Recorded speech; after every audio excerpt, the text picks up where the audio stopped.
question is, whose idea was it to change the next steps from a trilateral to a bilateral meeting? It was an idea that evolved in the course of the president's conversations with both President Putin, President Zelensky, and the European leaders yesterday. And as you saw, Kristen, with all of those European leaders leaving the White House, including the NATO Secretary General, they all agreed that this is a great first step. And it's a good thing that these two leaders are going to be sitting down together, and the president expects that to happen. And how long is Trump willing to wait and operate in good faith for Putin to actually arrange a meeting before he intervenes? Look, the president has put tremendous public pressure to bring this war to a close. He's taken actions, as you've seen, sanctions on India and other actions as well.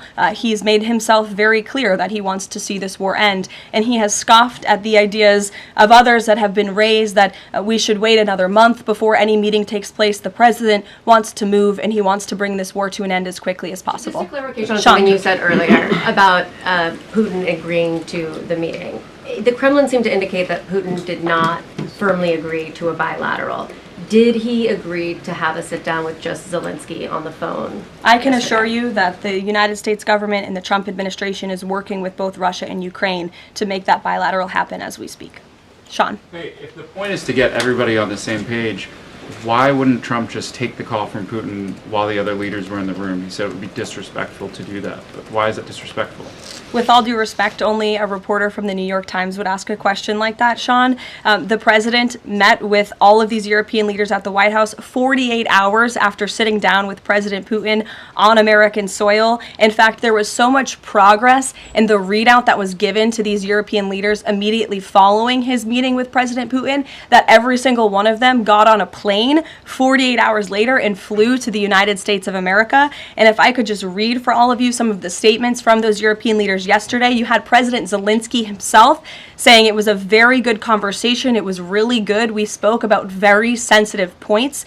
The Secretary General, Mark Rutte, it was the president, only because of the president, that this deadlock was broken, but with President Putin by starting a dialogue. So these leaders, who this war is in their backyard, are very grateful that the president took that call and that he was there to provide them with a readout of Russia's thinking on this, something that was not done by the previous administration at all. Catherine. Thank you.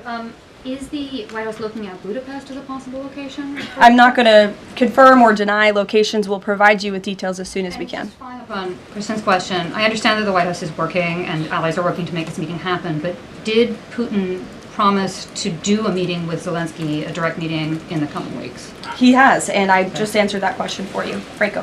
Thanks. I just want to clarify. So you are saying that President Trump is considering U.S. pilots and U.S. aircraft potentially supporting European or Ukrainian forces? The president spoke to that himself this morning when he called into Fox and Friends, and I would defer you to his answer. You can read it directly yourself. In addition, can I ask, no boots on the ground, Steve Witkoff's talking about Article 5-like security guarantees. Can you talk about what other Article 5-like security guarantees that are being considered if it's not boots on the ground? These are very sensitive diplomatic discussions that are currently taking place literally as we speak. So I will leave it to the national security team, and I'll leave it to the president to have those private discussions with these leaders as we try to bring this war to an end. And can I ask one Mary more? Margaret, go ahead. Thanks, Caroline. Two questions, if that's okay. So on these meetings, I know you said that the trilateral will take place if necessary. Do you think that we might not need the trilateral and that Zelensky and Putin might come to this conclusion on their own? And then as a follow-up, I know the president said on Fox News this morning that he's partially seeking peace in order to get to heaven. Was he joking, or is there spiritual motivation behind his peace deals here? I think the president was serious. I think the president wants to get to heaven, as I hope we all do in this room as well. Annie. Thanks, Caroline. I'm just shifting gears to the Department of Justice for a minute. Can you walk us through why another deputy FBI director was named? Does Trump have any displeasure with how the FBI has been being run to date?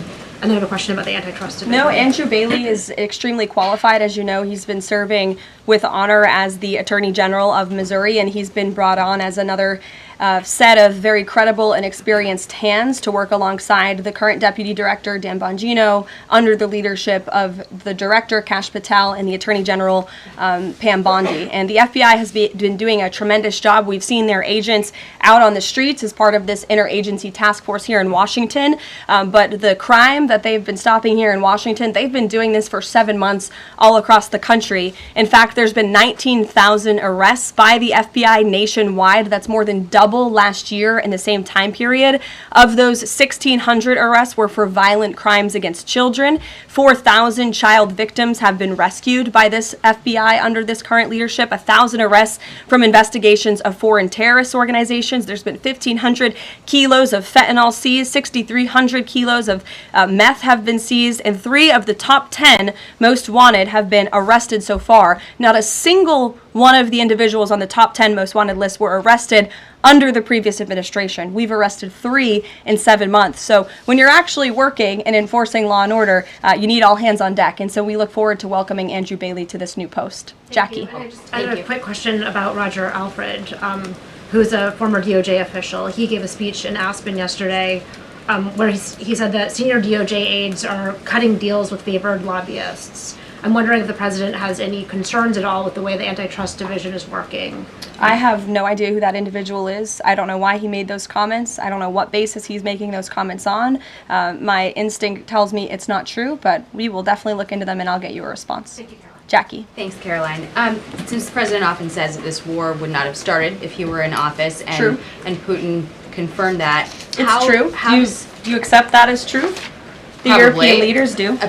Well, And but President the po- Putin himself said that, by He the way. did say that. The question I have, though, is what is the president going to do to ensure that these security guarantees last beyond him into the time when he is no longer president? And does that have to involve Congress at all? Well, he understands the need for that, which he spoke to yesterday. And what's he going to do? It's why he's engaging in so many talks and so many conversations with both sides of this war with our European allies. It's why on the way home from Anchorage, Alaska, very late at night, when I know many of you on the press plane were sleeping and many staff were sleeping, the president himself was still awake at 2 o'clock in the morning talking to European leaders and NATO about how we can ensure a lasting peace and bring this conflict to an end. He has expended an incredible amount of time, energy, and effort into bringing this war to an end, and he remains determined to do that.